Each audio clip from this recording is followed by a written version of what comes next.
Welcome to Just One Q. I'm Dr. Melissa Horne, a diversity, equity, and inclusion advocate. In this podcast, I chat with industry experts and thought leaders about the latest trends related to diversity, equity, and inclusion in the workplace.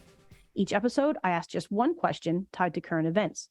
The goal is to leave you with the tools that you need to drive change in your own life, both personally and professionally. So I think we're at an interesting inflection point in our conversation around inclusive leadership. At the moment, most inclusive leadership has stayed largely at the level of the individual, either through DEI training or leaders go through their own learning journey. And while this is a really important first step towards inclusive leadership, it's not sufficient if the goal is to create equitable and just work environments. So beyond the individual work or learning that leaders do, the conversation around inclusive leadership needs to move to the level of systems and how leaders can shape the systems in their organizations so that they are more just and equitable. So for today's question, I'm asking, how can we enable leaders to see themselves as system shapers? And to answer this question, I'm really excited. I'm joined by Nenuca Syquia. Nenuca is the CEO and co-founder of Better Organizations by Design, or Boxed, which is a BIPOC, woman-owned and led firm that makes the people side of business growth and changes less chaotic and more efficient. Nenuca founded Boxed with two goals: to make toxic, inequitable workplaces a thing of hers and other people's pasts, and second, to challenge the model of black box consulting and equip leaders as change agents to find their secret sauce of building better organizations, teams, and leaders. Nenuca has driven positive transformations at companies of every size and across many industries, and is based in the San Francisco Bay Area. She proudly leads a diverse team of consultants, coaches, and specialists located across the US, Canada, Latin America, and the Philippines. She also holds a Master's of Industrial and Labor Relations from Cornell University and a Master's of Science in Organizational Development from the University of San Francisco. Nenuca, thank you so much for being here today. Melissa, I am so excited to be talking to you about this. I cannot tell you how hard and often I have beat this drum, because I do think training is important, but it is just one piece of a very large puzzle. So maybe we can actually start with what it means to be a systems shaper, because I know this is kind of sort of your language. So it'd be great to hear, what do you mean when we say systems shaper? Oh, for sure. And maybe let's back up even a little bit to just even define at the most basic level. What do we even mean by a system? Before you can even shape it, you got to know what it is. So we can just think of a system as a set of things that are working together. And when we apply that lens to an organization, you're looking at the entire organization as a system in itself. And a system is, by its definition, on the more complex side. And what you're trying to do as you are designing that system is to find points of synergy, and also the things are moving in the same direction rather than pulling apart and creating unnatural or unhelpful tension. So when we talk about organizational systems, let's break it down into a couple of elements, and then let's talk about what the leader's role is in talking about those different elements. Perfect. Okay, so if we think about the organization as a system, when we are shaping these organizational systems at Box, we cover them in 7 to 8 elements. The first is the company strategy or the organization strategy. So this is how you compete in the market, how you create value. Think of that as one piece of the system. The next piece is the organization's culture. So these are the beliefs and values that drive people's behaviors. And then we move to more tangible pieces of the system, which are the work structure. So this is, people often think of this as reporting lines, but that's one piece of it. But this is more of how is work organized? Are you organized into functions, geographies? Basically, what are people working on? And then the next piece of the element are the processes. So now you have these teams set up in these structures. How are these people actually working together to create that value? And then we have what we call enablers. So these are the things that people use as they do their work. So think of these as your tools, your workspaces, whether that's virtual or physical, your company rituals. So that's another piece of the system. Then the next piece is your metrics and rewards. And we put those together because both those things are meant to incent people's behaviors. So the metrics are how you measure how well people are doing their jobs so that they're getting the results. And the rewards are what you're actually paying people against those things and recognizing them for. And then, of course, the last, and I would probably say the most complex element, are the people in the organization. So who you bring in, how you develop them, how you hire them, how you retain them, how you exit them. So imagine all of these as separate puzzle pieces that as they come together, they create the fabric or the system of an organization. And the role of the leader is they're making decisions as they are building this about which fork in the road to take, like which kind of structure do we take, which kinds of process do we start implementing. And the reason I love helping leaders start understanding their role as system shapers is that this, by the nature of this type of work, will take them out of performative status. Because I think there are lots of leaders out there, I know in their hearts they want to further DEI or gender ideas, however we want to call them, but they often struggle with, how do I do this beyond making statements? Right. And the way you start shaping an organizational system is through your decisions around each of these different elements. And then, of course, looking at the system overall. That's really interesting. I know that it is important for leaders to start with themselves. So if we're thinking of them as system shapers, I sort of set us up a bit of a straw man at the beginning to say, like, we need to move beyond that individual training and work, but that is a really important first piece. Oh, I completely agree. So for folks who are looking to first that type of training so that they can be more informed as they make decisions, what does that look like? Or, if we were to start at that training and then help them apply that training to the decisions that they make, what does that look like in practice?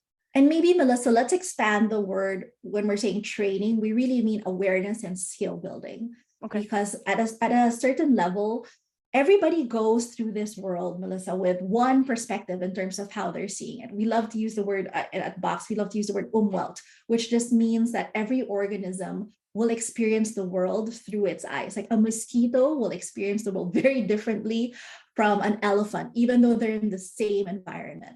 Right. And so each of us as individuals, human beings, we are walking through this world with our own Umwelt. Or we even begin the systems work is to have them be aware of what their Umwelt is and realize that there are so many other lenses through which to view that world and to start to get curious about that. We want to take leaders on this journey to start awakening themselves to, oh, there's more than one way to go through this world. There's more than one way to experience this.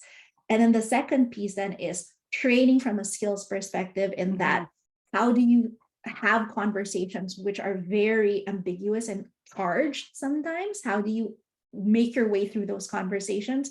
How do you even start identifying biases that you might even have as an individual and therefore interrupt them? Because make no mistake, Melissa, you and I both know this. You will never not have bias. If you have a brain, you are biased. And if you're a human, you are biased. The goal is to interrupt them as we are making decisions about the system so that we are making higher quality decisions that are not just based on the biases that we're holding. Yeah, so I think that's really important is that one, first sort of recognizing oppression, recognizing identities and moving beyond just gender and race, but looking at how caregiving status is an identity, looking at religion, disability, all these different things that we sort of don't always think about, but do impact employees' experience in the workplace. And then I love the idea of like interrupting bias because we can't eliminate them, but we can start to see where they creep into decision-making processes and find ways to, for lack of a better word, to interrupt them. So when we're thinking about how folks can actually start to make decisions that are, more equitable, that are going to lead to more just organizations, what does that look like? Is that the leader sort of, how do we do that? Because I think a lot of folks are thinking, okay, I can do this, but does it just mean the leader is, decreeing things, or how does that look like to shape a system through a lens of anti-oppression or equity? Okay, well, for one, I would not recommend the decree mode, although I will always say from a decision-making best practice, you do want to have a final decision maker. So very often, I think a lot of people think that consensus is the best way to make decisions. I think it is very appropriate in certain circumstances, but for the most part, what we found is the most effective ones, depending on the situation, likely will be something more of a consultative mode where the leader is gathering input from lots of different people with different types of Umwelt and then making the final call. But let me more directly answer your question of how do they actually start doing that? And I might back up a little bit, Melissa, in terms of what does a system shaper actually do to be able to shape the systems? And then let's talk about the first steps to how you actually get to doing that. Yeah, that's perfect. A system shaper is doing three things. One is they're looking for patterns, because remember how I said all those elements that I had mentioned, what you want is for them to be working together. You want them working in concert towards the same end, which is a just and equitable organization that is also prosperous, because obviously a lot of organizations out there exist to create money, like to be profitable. So you want to balance all those things.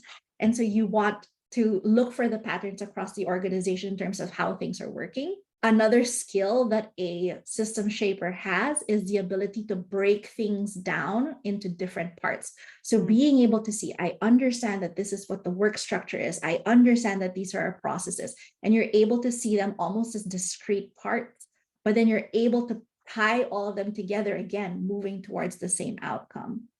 And then the last thing I would say is being able to also zoom in from that level of detail of breaking things down and then looking overall at the high level outcomes that you're trying to achieve. That is a real skill, like being able to zoom down and then zoom back up to see the whole for itself. And so for those who are ready or who want to become system shapers, employing those skills of pattern seeking and being able to break things down and pull them back together in a new way, here are a couple of things I think that people can do. One is to lift yourselves temporarily out of the system. And by that, I mean, partnering with somebody who has fresh eyes. I mean, that is often why we are brought in. We, like my team and I, are brought into organizations. It's because we are looking at the organization with very fresh eyes and can be like, why are things the way that they are? And could this be better? So either partnering with somebody with very fresh eyes or putting their newbie hats on, pretending that this is their first day at the company and trying to look at things as if you have not seen them before. The second thing I would say, and you had touched on this, Melissa, is not making decrees in the sense that listening to others. So being very curious and asking other people about what their experience of the organization and the broader world is. Because again, each of us has our own umwelt. And the reason why diversity benefits an organization is you have multiple umwelts contributing to a larger picture. So being curious and listening to others about that. And the third thing I would say too is practicing what I would say, looking up and downstream to look for a connection. So you're saying, if I make this decision, what could be the potential downstream effect of this? And then the reverse could be, we have a certain situation, like our structure is set up the way it is, or these are the tools that we tend to use. Looking upwards to say, what was the root cause that we were trying to solve for when we were doing this? Yeah, it's funny, like we've done a lot of the root cause analysis, or thinking about the root cause is, it feels like we've created a few different resources for people to identify root causes. And it does take time. Oh, yeah. And it's not a fun practice. It's necessary. I think it's fun. I think it's fun. Oh my God. I love that, Melissa, because it's just like you're scratching and scratching to find out what is underneath and underneath. And when you are able to solve that root cause, it goes so much infinitely better than when you are trying to solve for symptoms. In fact, that's a mistake that a lot of people make, is they solve for the symptoms rather than the root cause. And that's why things keep cropping up. Like the same problem keeps cropping up again and again, because you never tackled it at the root. More of a delayed gratification though, right? Oh, so, yeah. Often the time, the root cause analysis or really trying to solve for that can take a long time. It does. It doesn't scratch that itch, right? Because it takes time. It's laborious. It requires, a lot of consultation. And I think, in my work, I'm not sure if you found this, is that leaders are like, I want to know the problem, but they also want to fix it really quickly too, right? Because there's a pain point there, and we want to solve the pain. We want to get rid of the pain, right? Because the pain, it means that we're maybe not making money. The pain means we're losing a lot of people. Yeah.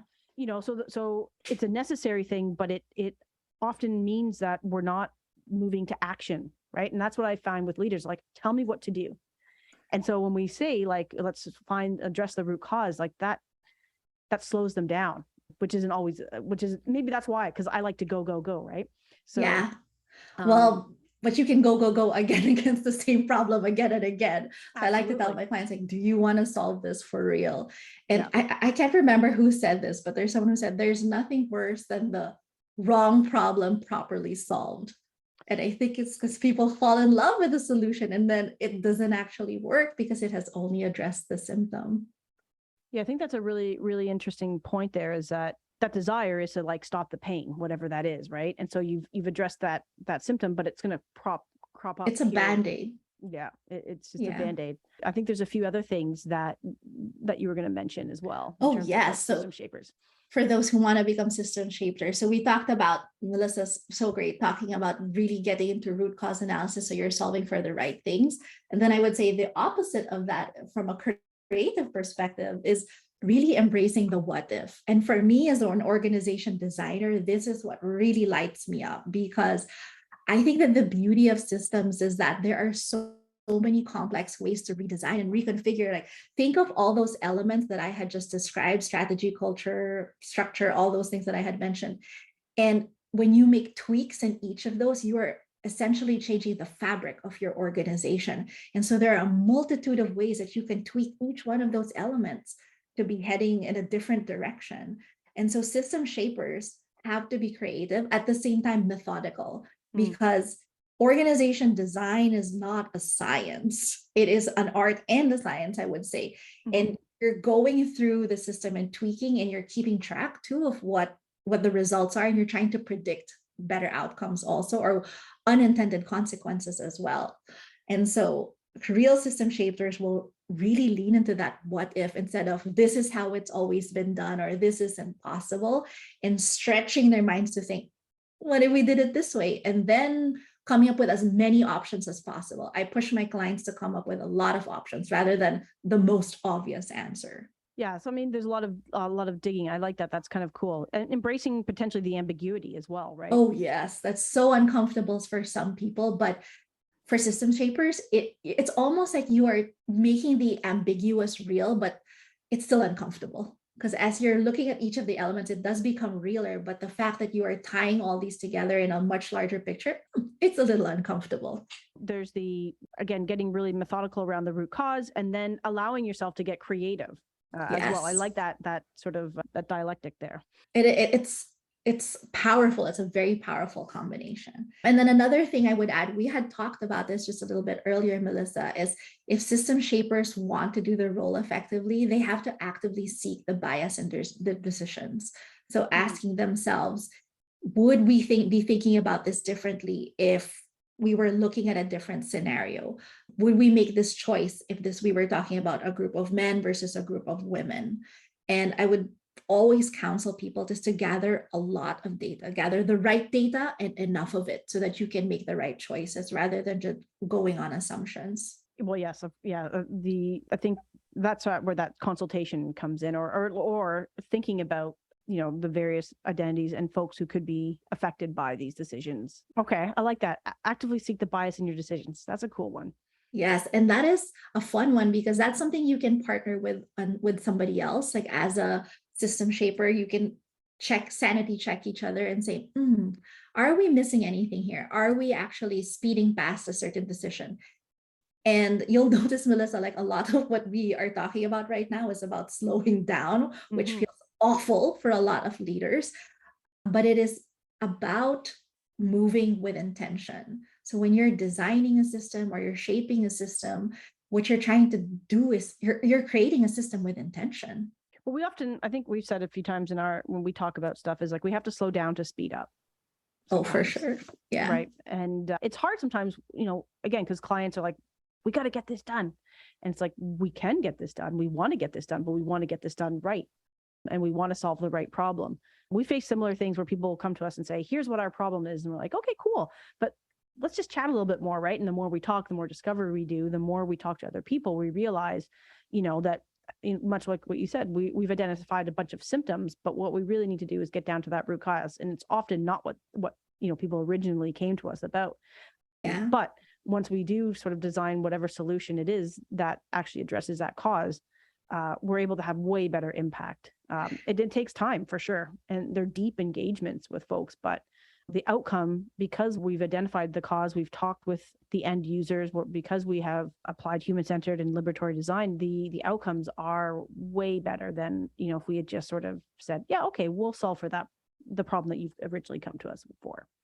And I just want to make clear, I think neither you nor I are saying it's because our clients are misguided or even not so smart. It's not about that. It's very hard to read the label from inside the wine bottle. So when you're mired in the situation in yourself day in and day out, it is very hard to lift your eyes and see the forest for the trees. Like it is difficult.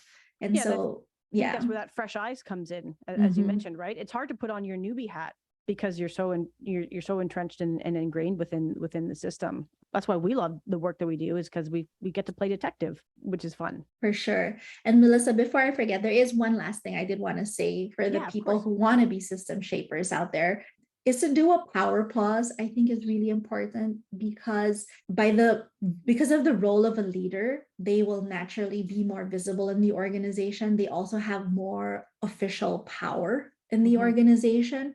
And so what these people say and do carries far more weight. If somebody were to make a proclamation about one of the metrics or the rewards programs or the tools that people use, their voice would carry so much more than, let's say, you or I, because they're the leaders in the organization.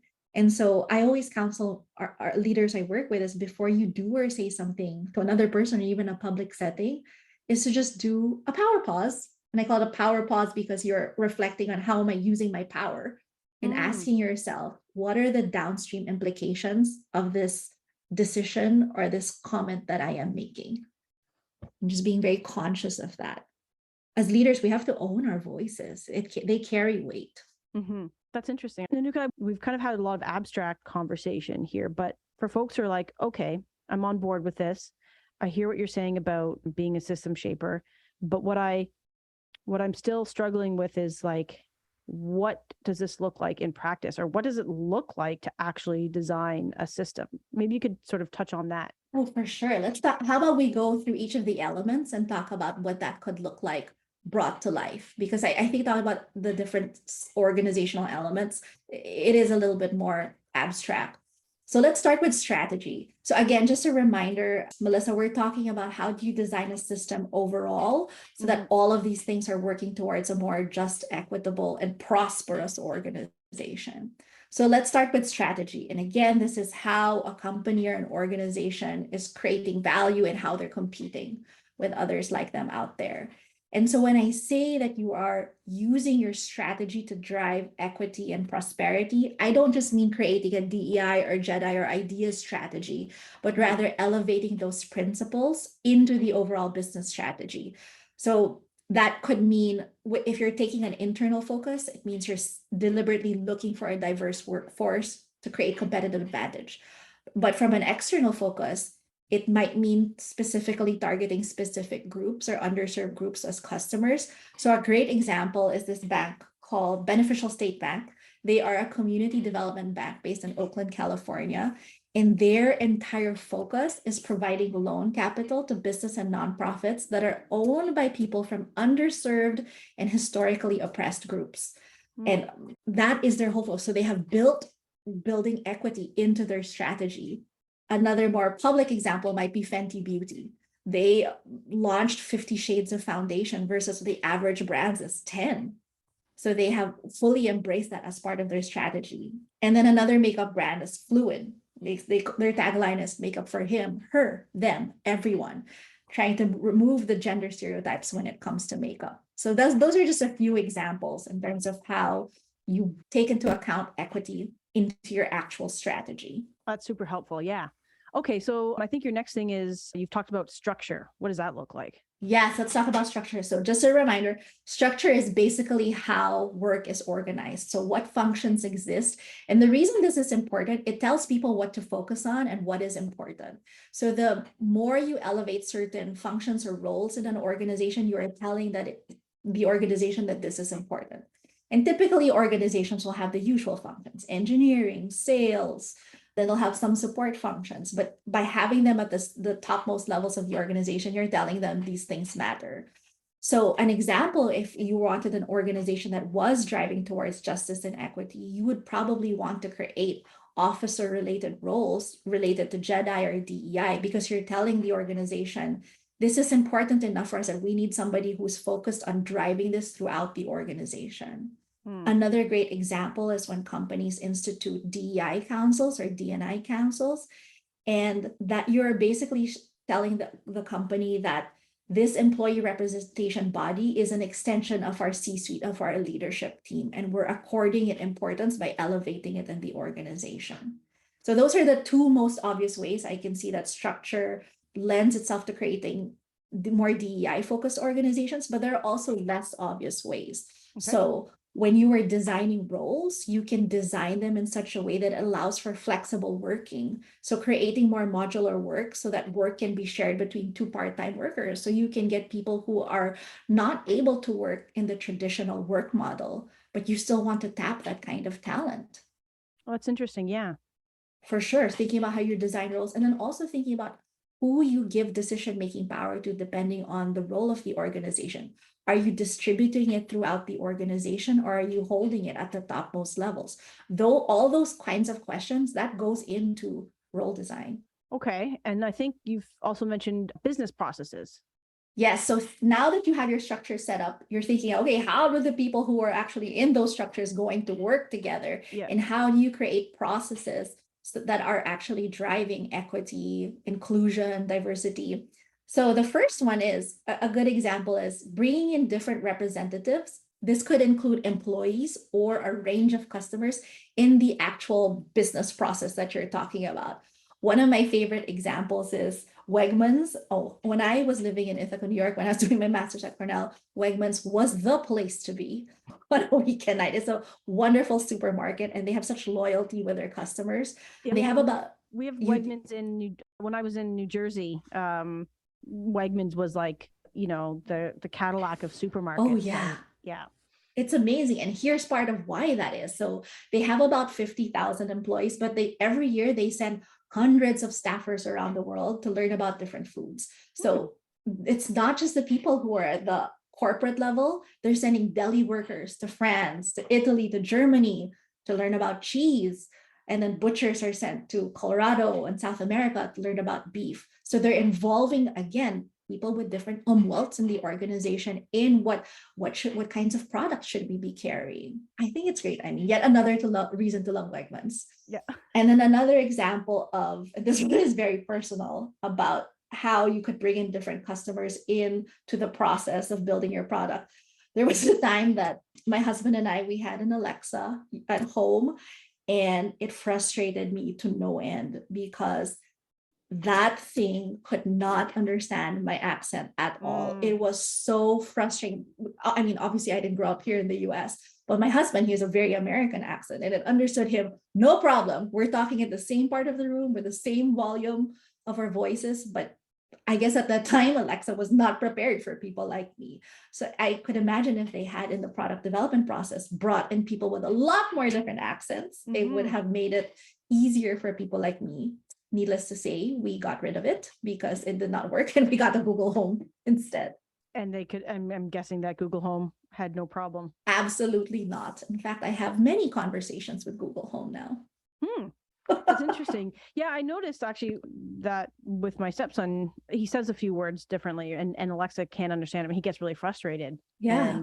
But now thinking about it, it's like, because they've only really obviously had people speaking to them who with the same accent, same, who pronounce things the same way, and they haven't really thought about like, well, what if other people want to use it who have slightly different accents, or exactly. who might, have different pronunciations. And Amazon, one more reason. Yeah, it was frustrating. It's like, I feel like a non-person. I can't even be heard by this thing.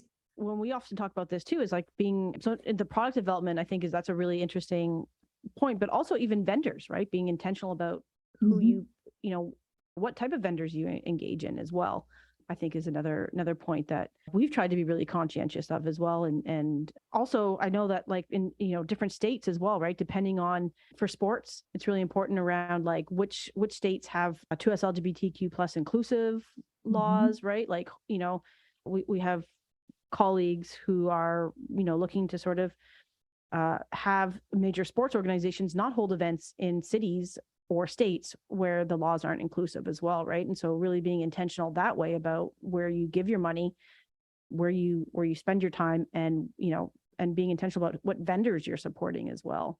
For sure. And so those examples you just mentioned, and all the ones that I had just talked about, the leaders are the ones who are making those decisions. And so as they make those decisions, those are forks in the road. Like, do we go to this state or not? Do we support this supplier or not?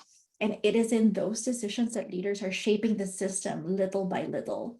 Yeah, it's super helpful to have these concrete examples. So you also, I know you've talked about something called an enabler. Oh, yeah. So enablers are basically they are what the things that people use as they get their jobs done so that they are able to do their jobs effectively. And I would break those up into a couple of categories. The first is tools. So the actual tools that you are using. A great example that would fall into that category that would allow people to do work is milk storage. I don't know if you have this in Canada, but we have this in the US. And we used to use this when we were at Cisco. When I was working at Cisco at that time, is for any person who was traveling for work and who was breastfeeding, Cisco would enlist milk stork to go gather that person's breast milk and bring it back to their baby so that they did not have to not travel and also not feed their baby the breast milk that they wanted to. So being able to put in services like that allows people to be able to do their job still. And then, of course, there are the obvious ones like assistive technology for people with disabilities. And then another category of enablers I would call the ways of working. So this is just how people tend to work in a company and expectations. So an example of a decision that would impact how equitable an organization is even just how you structure meetings. So thinking about one is the meeting time zones. If you're a global company, you want to typically share the pain and take into account the different time zones. Sometimes you just can't make every time zone, you can't make a meeting work for every time zone. So you do have to share the pain, but at least rotate that instead of having one time zone be the dominant time zone. And then how you actually design the meeting. So long meetings can be really hard for people with ADHD. And so thinking about how you structure that time so that people can actually be in the meetings together. And then another example would be also video chat preferences. So we know some people or some companies will have a blanket policy that says everybody has to have their video on, but that doesn't always work for everybody. And so leaders can make the decision and role model too in that moment, what they do around that. And then the last category I would say of enablers would be the spaces. So think of virtual and physical spaces. So the most obvious ones would be having gender affirming restrooms. And then you have different types of workspaces. I don't know if some of the offices you've seen, Melissa, are moving more towards open plan work offices. That's a nightmare for some people who like to really dig in and think. And so having different types of spaces for different types of processors and workers is another way that you can create a more inclusive organization. Yeah, and we've got that here in our office. We've got an open area, and then we have 3 separate rooms where people can go heads down because, I mean, I love it, but I'm like when I come into the office, it's like I'm a social butterfly. And for the folks who are like, I actually came into the office to get away from the home and to get some work done, I'm that nightmare, right? But they can also go into the heads down places. And yeah, thinking about obviously the spaces and the design for that is super important and was a very intentional decision when we were designing our office. How much room did we need? Like how many desks did we need in the rooms? How could we best utilize our space so that everyone on the team would be able to have a place where they could work and feel like, it was their space that they could get stuff done. Exactly. And so, Melissa, if we think about all the examples that we just talked about, if a company were to implement all of these, you know that they're all pointing in the same direction, right? Of creating a more equitable and inclusive organization. What creates frustration or dissonance is when one part of the system is set up in a way to be inclusive, but the other aspects of it are not. And our role as leaders is to try to find that harmony so that the system is working all together. So I really like that idea about, and those examples that you gave around how you can actually create harmony within the organization. I know that there's a few other things that you'd mentioned around what is all part of the structure, and we're going to feature a blog that accompanies this episode as well. So if you want to learn more about, how systems shapers can look at things like metrics and reward, culture, and talent practices, Nenuca is going to actually have a blog about this as well. So we'll get to dig a bit deeper into that. But I think what's really interesting and what I love about this conversation today is that we've sort of gone from really big picture thinking and distilled down really concrete ways that leaders can look at their systems. And I love that you've given us sort of 7 different things, because often I think we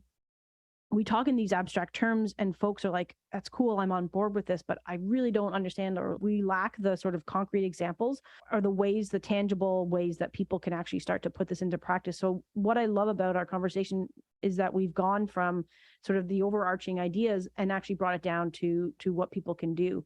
To close, Nenuca, I'm wondering if you can, I know it's going to be hard, but what's one key thing that you'd like our listeners to take away from our conversation today? If you're a leader, I would like for you to really embrace your role as a system shaper. So yes, you are leading teams of people, but in the decisions that you make, you are shaping the organization and therefore people's broader experience. I think So that's a really cool point, is that like the decisions, I love that. I just go back to your fork in the road, right? Like when you make a decision, it's going to have a consequence. And I kind of like that power pause idea too, that you mentioned, is like, you said it sort of before making sort of statements, but also I think even before you make a decision is to sort of take that pause and say, like, who might be affected?